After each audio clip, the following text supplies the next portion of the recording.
看哦，等你格力我让你知道来。啊等你格力我让你知道。啊然后哦，这个 battery 啊，我跟你讲啊，我这个 connector 跑出来了，对吗？跑出来了来讲哦，就是你的车还现在你看还是可以挨的，就是你的 alternator 还是 OK 的，还是 OK 的啦。那假如我这个 connector 跑出来说了，你的车马上死啊，就是你的 alternator 啊很危啊。很多人不理解这个 fundamental startup system of a car。所以今天我就是等你格力引发这个 knowledge 给我每个 customer，就是让你们知道 alternator 的 function 是什么来的。OK。车掉没有事，就是 alternator 还好啦。因为它车还在上出吗？OK。对吗？然后就是说 ，Can I drive without a battery? Can or cannot? Sure can. 可以啦。Because the car is still running 嘛。Reason why is it running? Because your alternator still in a good state 你的 battery 是锤的，你看，它也是 oxidize 的。我给你看，你可以 video 看看呢。是要顺那些一粒一粒粉粉啊。对，已经锤了。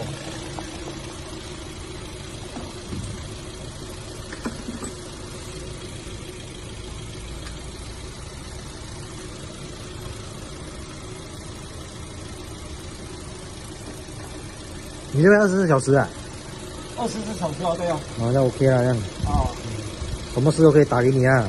可以啦，可以打给我。有事没有接，我会来问我的 call 给别人的。还是会有人会answer你们的。answer给那些需要我们的 service 在3 hour 的时候。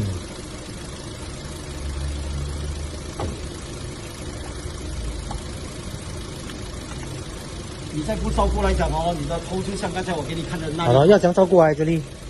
来，你来看这个头，不照顾就变成这样啊。所以你要怎样照顾，很简单，我让你知道，就是说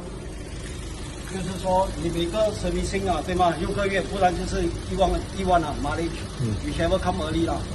就是要什么叫他们 mechanic check 你的 terminal 来看他的这我没有写这有意思的battery 就是18个月到2年啦，就要看你们的经验咯。不要等到battery 死了这样子来讲，你花的钱又花的比较多嘛。我通常有时候关掉 engine 了啊，等我关注电还在走，然后我就在那边播音乐，挪一下子，挪5到10分钟。坏习惯了，问我。Actually 你会伤到你的 alternator， 你懂吗？会啊，会伤到啊。你看，你这样子我来讲啦，对不对？我都跟你讲了，刚才跟你解释。没有 battery 来讲是你的 alternator 的 electrically supply 嘛。对吧？假如你这样子挪在里面，我可以跟你说啦，它的 function 会用的比较多。electrically 嘛。OK。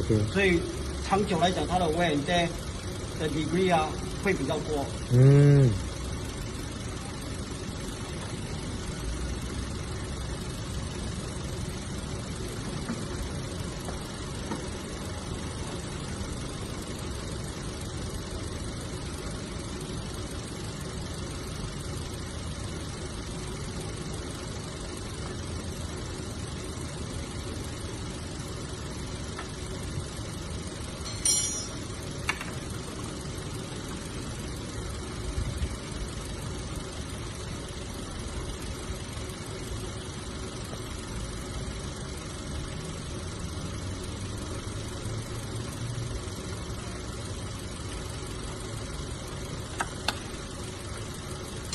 OK 了，就这样好了。